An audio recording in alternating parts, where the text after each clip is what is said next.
বিশ্বনাথ রহমাতুল্লাহ আলাইহি ভবিষ্যৎবাণী করে গেলেন। ইয়াজিদ দেখলো ইমাম হুসাইন রাদিয়াল্লাহু তাআলা যদি বেঁচে থাকে তাহলে আমরা তো রাজত্ব করতে পারবো না, আমরা তো রাজত্ব করতে পারবো না। ইমাম হুসাইনকে কিভাবে হত্যা করা যায়? ইমাম হুসাইনকে হত্যা করার ষড়যন্ত্র করলো রে বাবা। ইয়াজিদ কি করলো? 40,000 চিঠি পাঠালো কুফা থেকে মদিনায়। মদিনা 40,000 চিঠি পাঠানো হলো। ইমাম হুসাইন রাদিয়াল্লাহু তাআলা দেখলেন কুফা লোকেরা আমাকে বারবার চিঠি পাঠানো করছে। তিনি নিজেই চিঠিখানা পড়লেন। চিঠিখানা ইমাম হুসাইন পড়ে দেখলেন যে এসে লিখতেছে, ও হুসাইন, তুমি চলে আসো কুফার নগরীতে চলে আসো। আমরা তোমাকে সিংহাসনে বসাবো, তুমি যা বলবা আমরা তাই মেনে নেব, আমরা তাই মেনে নেব। তোমার হাতে আমরা আমরা বায়াত গ্রহণ করব। ও হুসাইন, তুমি অতি দ্রুত চলে আসো কুফা নগরীতে। ইমাম হুসাইন রাদিয়াল্লাহু তাআলা নবীজির সাহাবীগণকে বললেন, ও নবীর সাহাবীগণেরা, জেনে রেখে দাও, শুনে রেখে দাও, কুফা নগরীরা আমাকে 40,000 চিঠি পাঠানো হয়েছে আমাকে নিয়ে যাওয়ার জন্য, আমাকে যাওয়ার জন্য আহ্বান করতেছে তারা। আপনারা বলেন আমি কি করব? লোকেরা নবীর সাহাবীগণেরা বললেন, আপনাকে প্রাথমিক অবস্থা আমরা পাঠাতে পারবো না, কেননা তাদের চিঠির ভাষা ভালো হলেও কিন্তু তাদের তরবারের ভাষা কিন্তু তাদের ভালো না, তার লোক কিন্তু সুবিধা না। আমরা সামনের জুমায় আমরা একটা মিটিং ডাকবো। মিটিংয়ে কাকে পাঠানটা প্রাথমিক অবস্থায় প্রথমে আপনাকে পাঠানো যাবে না, প্রথমে আপনাকে পাঠানো যাবে একটা মিটিং ডাকা হলো। জুমার দিনে নামাজের পরে লোকেরা বললো, কুফা নগরীতে হুসাইনের তরফ থেকে কে যাবা বলো, কে যাবা বলো। নবীদের সাহাবীদের গুলোর মধ্যে একজন দাঁড়িয়ে বললেন, মুসলিম আকিল রাদিয়াল্লাহু তাআলা দাঁড়িয়ে বললেন, ও নবীদের সাহাবীগণেরা, আপনারা যদি অনুমতি দেন তাহলে আমি কুফা নগরীতে যাব, আমি কুফা নগরীতে যাব। মুসলিম আকিল রাদিয়াল্লাহু তাআলা তাকে বললেন, তুমি যেহেতু যাবা তারা কিন্তু লোক ভালো না, তারা কুফা নগরী তারা ভালো না, তোমাকে যদি কল্লা কেটে ফেলে, তোমাকে যদি হত্যা করে ফেলে তাহলে কি হবে? মুসলিম আকিল রাদিয়াল্লাহু তাআলা বললেন, আমার মৃত্যু হবে, আমার গলা কাটে কাটে তাও আমি নবীদের প্রেমে জীবন দিয়ে দেব, তাও আমি কুফা নগরীতে যাব। জোরে বলুন সুবহানাল্লাহ। কুফা নগরীতে আমি যাব। মুসলিম আকিল রাদিয়াল্লাহু তাআলা তিনি কুফা নগরীতে রওনা দিবে, কাপড় গুছিয়ে নিলেন, জিনিসপত্র গুছিয়ে নিলেন, কুফা নগরীতে রওনা দিবেন। যখন ঘোড়ার পিষ্টে উঠবেন, তার দুইটা সন্তান, তার ছোট্ট দুইটা সন্তান, তার মা হারা, তার মা ইন্তিকাল করেছেন, মৃত্যুবরণ করেছেন। দুইটা সন্তান মুহাম্মদ ইব্রাহিম দেখে বললেন, ও বাবা, তোমরা আমাদের ফেলে রেখে তোমরা কোথায় যাচ্ছ? তুমি কোথায় যাচ্ছ? তুমি কোথায় চলে যাচ্ছ? আকিল রাদিয়াল্লাহু তাআলা বললেন, ও আমার সন্তানেরা, তোমরা আমার আশা ছেড়ে দাও, আমি কুফা নগরীতে যাচ্ছি। আমার যদি দুনিয়া থেকে বেঁচে থাকি তাহলে দুনিয়া দেখা হবে, আর যদি মারা যায় তাহলে কাল হাসরের মাঠে তোমাদের সাথে আমাকে দেখা হবে। দুইটা সন্তান মুহাম্মদ ইব্রাহিম বললেন, বাবাজান, আমরা যে মানুষ, আপনি যদি আমাদের ঘুম পাড়িয়ে নেন তাহলে আমরা ঘুমাই না, আপনি যদি আমাদেরকে ভাত না খান তাহলে আমরা খাই না। বাবাজান, যদি চলে যান তাহলে আমরা কার সাথে থাকবো? আমরা এতিম মানুষ কার কাছে থাকবো? আমরা অসহায় হয়ে যাব। আপনি আমাদের মা নয়, আপনি আমাদের বাবা, আপনি আমার সঙ্গে নিয়ে চলে। মুসলিম আকিল কি বললেন, না, তোমাদেরকে নেওয়া হবে না, আমার জীবন চলে যেতে পারে, তারা আমাকে শহীদ করে দিতে পারে, তোমরা ছোট্ট দুইটা সন্তান তোমরা থাকো, তোমাদেরকে আমি নিতে পারবো না। দুইটা সন্তান মুহাম্মদ ইব্রাহিম থেকে বলতে যে, বাবা, গত রাতে আমরা স্বপ্ন দেখেছি, আল্লাহ নবী দিয়ে সোনার নবী দান রাহমাতুল লিল আলামিন আপনার সঙ্গে আমাদেরকে যেতে বলেছে। দেখেন দুইটা সন্তান, ছোট্ট দুইটা সন্তান, কিভাবে তাদেরকে শহীদ করে দেওয়া হয়। তারা নবীর প্রেমে তারা কিভাবে জীবনটা দিয়ে দেয় বাবা। দেখেন মুসলিম আকিল রাদিয়াল্লাহু তাআলা দুটো সন্তানকে নিয়ে রওনা দিলেন, কুফা নগরের দিকে রওনা দিলেন। হাঁটি হাঁটি পা পা করে যাচ্ছে কুফা নগরের দিকে। এদিকে মুসলমান মুনাফিক ছিল রে বাবা। এজিদ কিন্তু মুসলমান ছিলেন। এজিদ কিন্তু মুসলমান ছিলেন।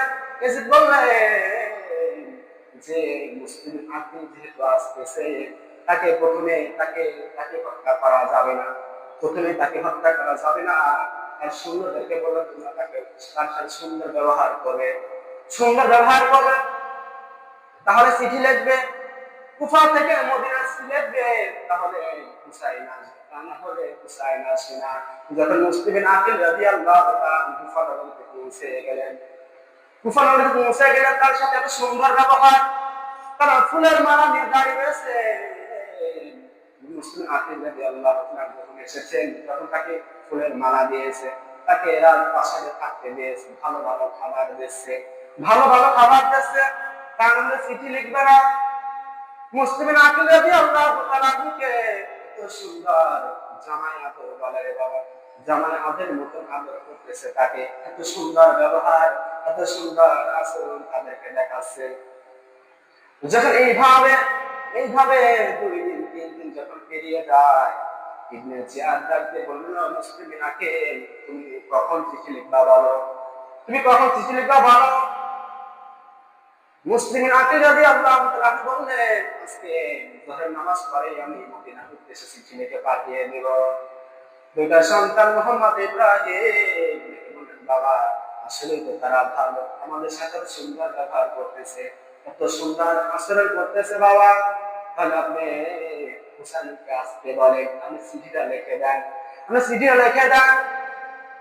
মুসলিম আকিল রাদিয়াল্লাহু তাআলা জোহরের নামাজ পড়ে উদ্দেশ্যে চিঠি লিখতে, চিঠি লিখতেছে, হুসাইন তুমি তুমি কুফা নগরীতে আসতে পারো, এরা খুব ভালো মানুষ, আমরা আশা করে তারা আমাদেরকে রাজপ্রাসাদে থাকতে দিয়েছে, সুন্দর সুন্দর খাবার দিয়েছে, এত সুন্দর ব্যবহার, এত সুন্দর আচরণ তাদের। আর এবং তার কাছে 70,000 মানুষ থাকে, 40,000 মানুষ তার কাছে বায়াত গ্রহণ করেছে, হুসাইনের নামের উপরে বায়াত গ্রহণ করেছে। হুসাইন তুমি অতি দ্রুত চলে আসো, জলদি করে চলে আসো। যখনই রে বাবা দেখে নিচে লিখে দিলেন মুসলিমিন আকিল, মুসলিমিন আকিল কুফা থেকে মদিনা চিঠি লেখা হচ্ছে। যখন লেখা হয়ে গিয়েছে, ইবনে জিয়াদ টান দিয়ে চিঠিখানা কেড়ে নিলেন, টান দিয়ে চিঠিখানা কেড়ে নিলেন। তার সৈন্যদেরকে বললেন, সৈন্যরা তুমি অতি দ্রুত চলে যাও, যে ঘোড়া জোরে দৌড়ায় উনকে রাজ ঘোড়া, তুমি অতি দ্রুত ইমাম হুসাইন হাতে চিঠিখানা পৌঁছে দাও, চিঠিখানা পৌঁছে দাও। চিঠি হাত থেকে কেড়ে নেওয়ার পরে লাঠি দিয়ে মসজিদের ভিতরে বাবা লাঠি দিয়ে মুসলিম আকিলকে ফেলে দেয়। ফেলে দেওয়ার পরে তাকে বলে, তোর ভিতরে নবীজির প্রেম রয়েছে, তোর ভিতরে হুসাইনের প্রেম রয়েছে, কেননা চিঠিতে লেখা হয়ে গিয়েছে, তোকে হত্যা করলে কি ইমাম হুসাইন যেতে আসতে বাধ্য, ইমাম হুসাইন কুফা নগরীতে চলে আসবে, হত্যা করলে কি। দুইটা সন্তান মোহাম্মদ ইব্রাহিম, বাবা এদের তো খুব সুন্দর ব্যবহার আচরণ দেখলাম, এরা তো সুন্দর ব্যবহার করতেছে, আচরণ করতেছে, কিন্তু ভালো খাবার দিচ্ছে, কিন্তু হঠাৎ করে কি ব্যবহার, এটা কি ব্যবহার হয়ে গেল। মুসলমান দেখবেন মুনাফিক হলে কেমন মুনাফিক হতে পারে। ইবনে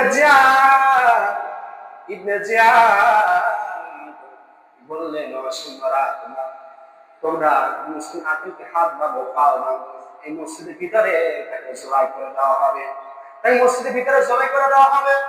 মুহাম্মদ ইব্রাহিম পানি ছেড়ে ছেড়ে কাঁদতেছেন, বাবা ও বাবা আপনাকে আপনাকে আপনাকে হত্যা করে ফেললে বাবা, আমরা এখন কি করব, আপনার আমাদের চোখের সামনে আপনি হত্যা করে ফেললেন। মুসলিম আকিল বললেন, বাবা তোমরা আমার চিন্তা করো না, তোমরা অতি দূরত চলে যাও মদিনা শরীফে, অতি দূরত চলে যাও, ইমাম হুসাইনের কানে পৌঁছে দাও, ইমাম হুসাইন যাতে না আসে।